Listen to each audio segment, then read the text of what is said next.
total orchestrated, colluded hit between the Republican establishment, the establishment press, the Democratic Party, the Washington Swamp Uniparty, and I'm getting more offended the more I think about it. Your thoughts?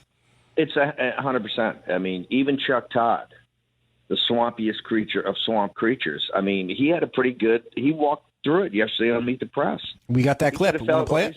He said it felt completely orchestrated. Let's play that clip. Yeah. Steve, hang tight. Let's play this clip. Go ahead, Paul. Charlie Cook, is Mitch McConnell, the way he's been, this clearly felt almost orchestrated. The minute, within an hour this came out, many of the McConnell allies came out and said he's got to go. It sounds like Mitch McConnell has decided it's worse if Roy Moore wins. Yep, that's all you need to hear. If Chuck Todd acknowledges it, Steve, we ought to play that. You ought to play that 20 times between now and the end of the show. That says it all. But Chuck Todd, laid it out within an hour. I think it was within 57 minutes. One of the things I found most surprising, all of a sudden on my BlackBerry with the comms alert, it was like 57 minutes, and then bang, bang, bang, one after the other. You're going to find out that what happened down there was Republican operatives had this information, or were concocting some of this information, working with the Washington Post, who's lying about this, working with the Washington Post, who also had contacts with McConnell and these guys to drop this weaponized hit on Judge Moore, and then bang, bang, bang, hit it right away with all of McConnell's lackeys. And here's the thing: immediately they jump out, hey, they're going to lose this seat. Remember, they would rather lose a seat in the United States Senate and keep their own power control in the Republican Party, right? This is just another desperate attempt by Mitch McConnell to keep power, and it's not going to work. People in Alabama see through this.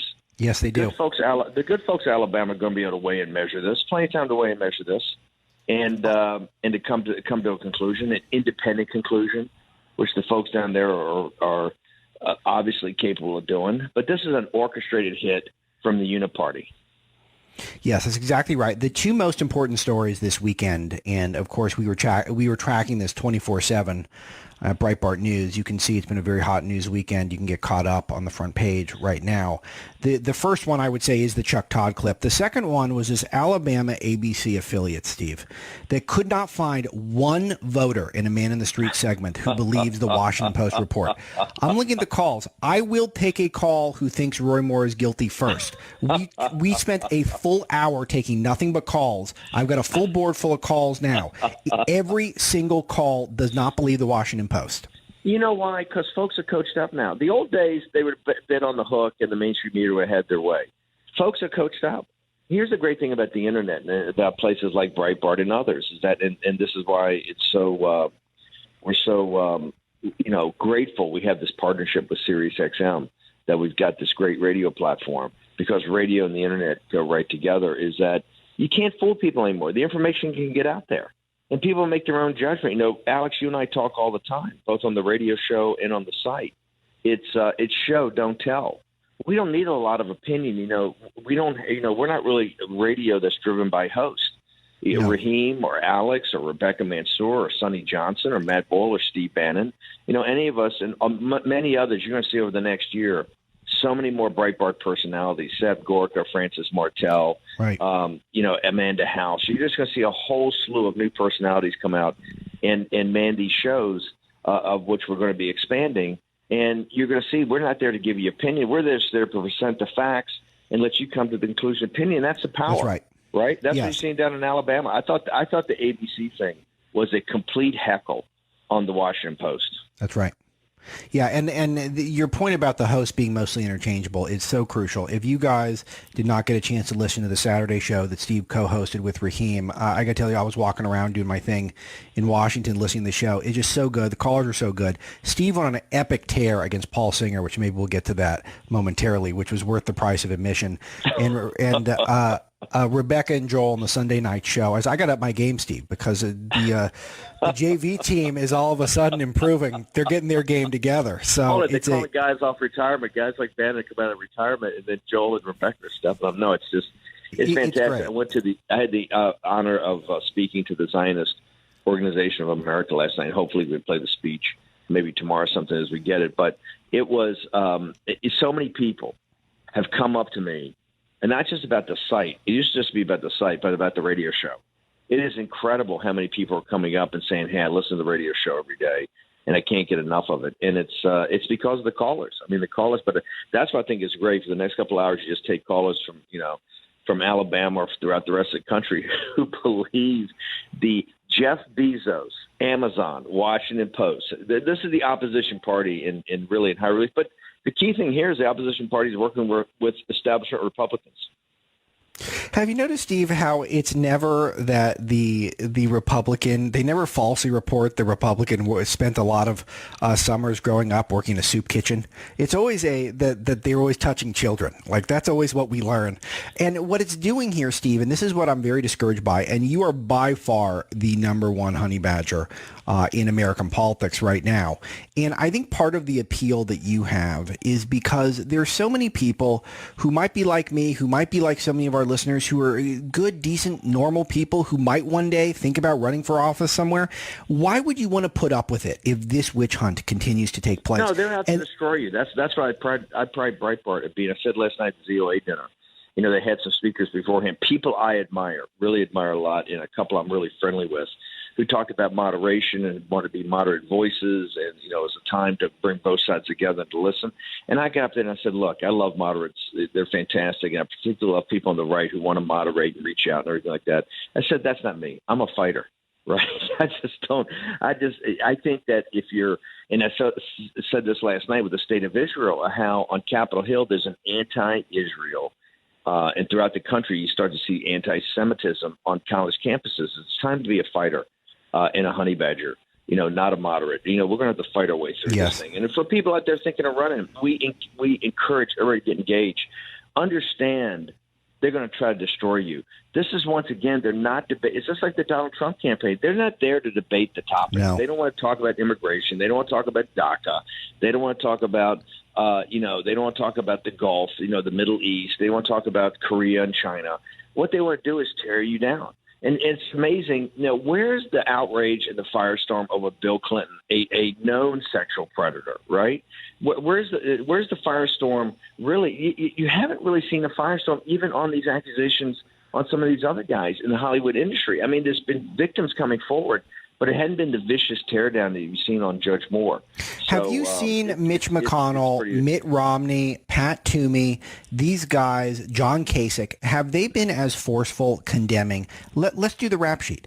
Hillary Clinton, who ran the war rooms for Bill Clinton, attacking his accusers. Bob Menendez, who is probably going to get convicted of criminal corruption, of bribery, current United States senator. Have you seen Harvey Weinstein, that has bankrolled the entire Democratic establishment for the last 2 decades?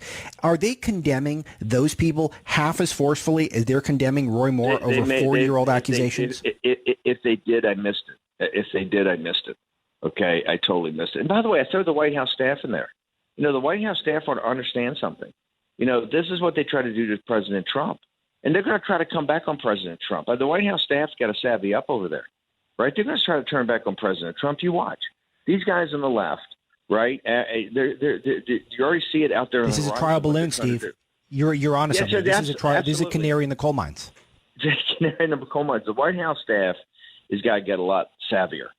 Right, a lot savvier. They're just playing into the hands of the opposition party, and I think some of the comments over the weekend are very disturbing. But you know what? This is about the good folks in Alabama who have plenty of common sense and plenty of judgment. They'll be able to weigh and measure all the facts and come to a conclusion. One thing I do want to say though is they're going back to what's 40 years on Judge Moore. One thing we're going to start, going through is Mitch McConnell. Mitch McConnell's got some controversial things that we haven't brought to light, that we've been kind of looking at, as I guess you say, kind of looking at. And it's one of the things is how Mitch McConnell was in the Army, but he wasn't in the Army that long. And there's a lot of controversy about why Mitch McConnell, got rolled out of the Army. And so there'll be, we've been doing some investigating, I guess you would say, into Brother McConnell's earlier life. And it'll be interesting. I guess it's what's good for the goose is good for the gander. Yeah, and I'll tell you what should be up next, and that there's only so much we can focus on any given moment, Steve. But we should start investigating some of these editors, and we should start investigating some of these publishers, the higher up people in the New York Times and the Washington Post and CNN. These are the people in American life who have some of the most power, and we know so little about them. And I'll tell you, Yeah, I'm an open book. I live a very button-up life. Do you know why I live a button-up life, Steve? First of all, it's the right thing to do. But the second part is I know the left will come after me. If I have a skeleton in my closet, the left will find it, and they will beat me over the head with it with a cudgel. I've lived my whole life that way. Yeah. No, I think it's time, but particularly in the fact that this was a Republican operative hit on Judge Moore. The facts will be coming out, I think, over the next couple of days that this is a Republican operative hit from some of the usual suspects. And I think it's time to have a frank conversation. I think it's time for the grassroots to have a frank conversation about, do you want to be associated with these people, right? Look, the Republican apparatus, and this shows you with all the stuff that came out with Judge Moore initially, we're going to lose a seat, it's going to be 51-49. Understand something. They would rather be in the minority and control the Republican apparatus, why would they want to do that? Because they can suck out a lot of money. Okay? That's even correct. In a minority, they can suck out a lot of money. It's a business model. This has nothing to do with representing your interest. This has nothing to do with helping the country. This has nothing to do with your children and grandchildren. Okay, this has to do with lining their pockets. And by the way, we're also going through a very systematic review of how these guys make their money. And so all this is going to come out in time, right? In the age of the internet, you can't hide anything. It's one of the great powers of the internet, right? It's disintermediated the old legacy media. So, Alex, I got to tell you, it's going to be quite interesting between now and December 12th. But there's a lot of wood to chop. And there's a lot of wood to chop, but I'm starting to turn the corner from sort of depressed by it to very fired up by it because, look, I was fired up at first. I can't believe you got depressed. I play it cool, Steve. Steve, I'm the yin to your yang. You know that. So I let you handle being fired up. Oh yeah, that's right. You and your lovely wife, the soon-to-be doctor. No, she is doctor. Mrs. Doctor, no. This is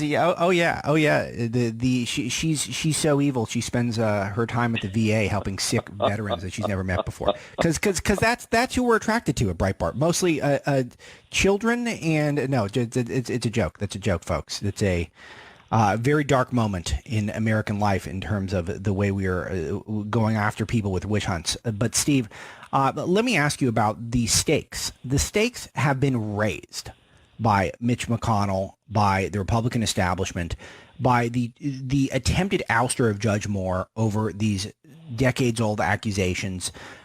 And that's the sort of thing where you and I, where we get fired up. We thrive when the stakes are higher. Oh, yeah. This is what's great.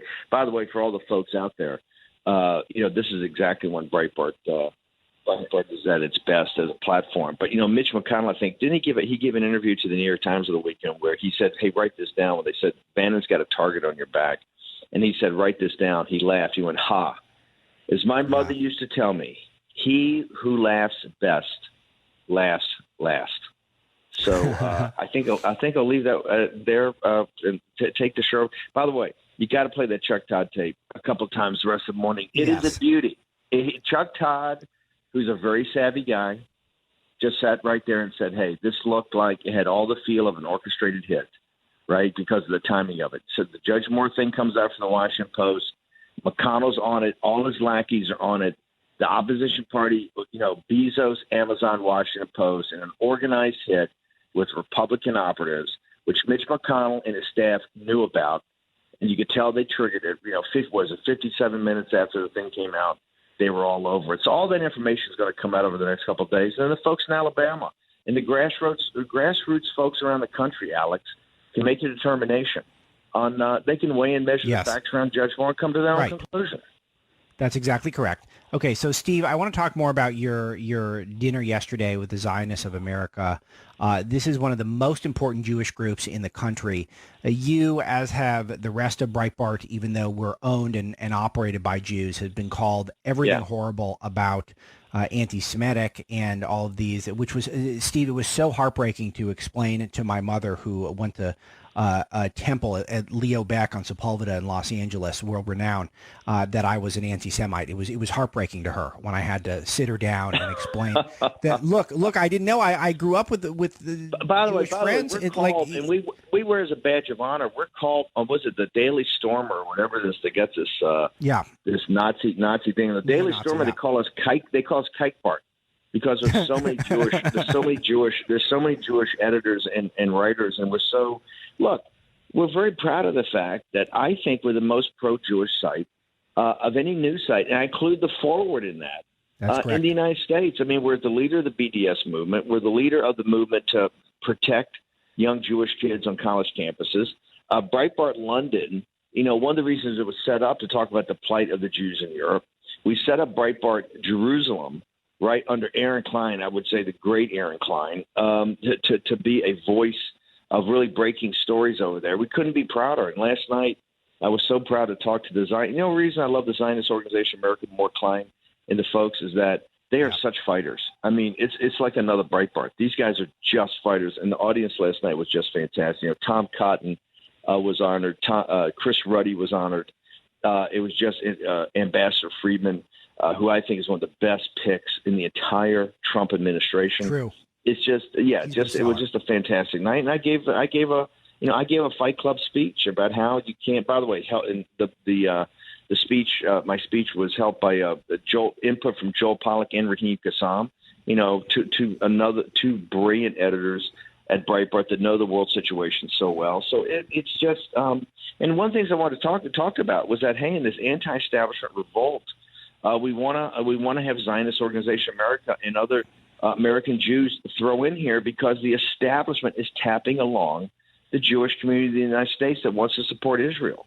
I mean, the bar has been so lowered. Right. What it means is to support Israel as things like the Taylor Force Amendment is not getting passed in Corker. Lee Zeldin introduced me last night, a Jewish congressman from Long Island, and it was great. He told the story about how I wouldn't when the head of the Palestinian organization Hamas came for lunch. Didn't want to have lunch. I didn't go to the lunch because I didn't want to breathe the same air as a terrorist, and I didn't want to eat lunch with a guy that had the blood of innocent Jewish civilians on his hands. Right, I just don't, and that got folks they got folks pretty worked up, and I think I gave a rousing honey badger speech. Yeah, and the speech is getting AP referred to as fiery. Yeah, well, you don't want to disappoint your fans, Steve. Yeah, I'm told 3 standing ovations. We're going to get as much coverage as we can on it at Breitbart News. I'm told I got an email from Moore Klein this morning saying how amazing it was. We're going to get some quotes from him as well. Yeah, Zionist Organization of America, so important, doing such important work. I'm so discouraged, though, Steve, by this administration because, as we talked about with John Bolton at least a dozen times on this show, they want to move the embassy to Jerusalem. All they got to do is put up a sign that says this is the embassy. There's no process. They don't need to get 60 votes. Time has come. We've waited too long. This is something that has to be done. I talked about the 4 promises that when I stepped into the campaign that President Trump had, we kind of galvanized or kind of organized them into one thing. It was 4 promises, which was to completely destroy the physical caliphate of ISIS, to name the Muslim Brotherhood a terrorist organization, to decertify and renegotiate the Iran deal, right, and then move the embassy to Jerusalem. We've done 2 of those 4. He's destroyed the physical caliphate in the Middle East, and he's decertified the Iran deal, and he's begun the process of thinking through a renegotiation. We still got to name the Muslim Brotherhood a terrorist organization, and we have to move the embassy. Those things have to be done. I know President Trump's going to do them. I know they were on my whiteboard in the little war room I ran. So I know they'll be done, and they have to be done. Yeah, they do have to be done. Steve Bannon's with me, executive chairman of Breitbart News, often the host of this show, and we're working out a plan, so Steve will be in the captain's chair more often, which everyone's very excited about. Steve, any more comments, thoughts, anything on your mind you want to get to? Yeah, go ahead. I'm speaking at Gatestone, one of the great think tanks on world policy, chaired by John Bolton. But by the way, Gatestone does not get the credit they deserve, Steve. Boy, they're superstars. I love Gatestone, love the policy. Look, anything John Bolton is associated with the folks at Breitbart love, because he's one of the best strategic thinkers in the country. And I hope one day, not too in the far future, that John Bolton takes a big and active role in President Trump's administration. But talking today at Gatestone about the world as we find it today, China, Persia, and Turkey, and what's going on in the world, and hopefully we'll have that up on the site later this afternoon and tomorrow morning. So I'm really excited about it. Absolutely. And is that one that's open if people want to try to get there, or not? I hate to say, I think once again it's sold out. I'm honestly saying, no. No, what? I think, Steve, you're packing crowds. Good for you. Hey, man, you got to take this show on the road. We got to do it. We should do some live radio. We should do some. I think people wake up. I think they'll come see it. We ought to do some morning radio. We ought to get a morning radio show. It's good. I'm going to be hitting the cowbell in front of a live studio audience. That's what I want. All right. Stephen K. Bannon, Executive Chairman of Breitbart News, former Chief Strategist to the White House. I think a lot of people are very impressed with what you've done since you've come out, Steve, myself included, and carrying the torch as he takes on all comers. So he'll be speaking today. Gatestone Institute spoke last night, Zionist Organization of America, where he gave a fiery speech. According to the AP, we'll have clips up later on at Breitbart News. Quick break. We come back. Dan Gaynor from the Media Research Center. Thanks, Steve. We will make America great again.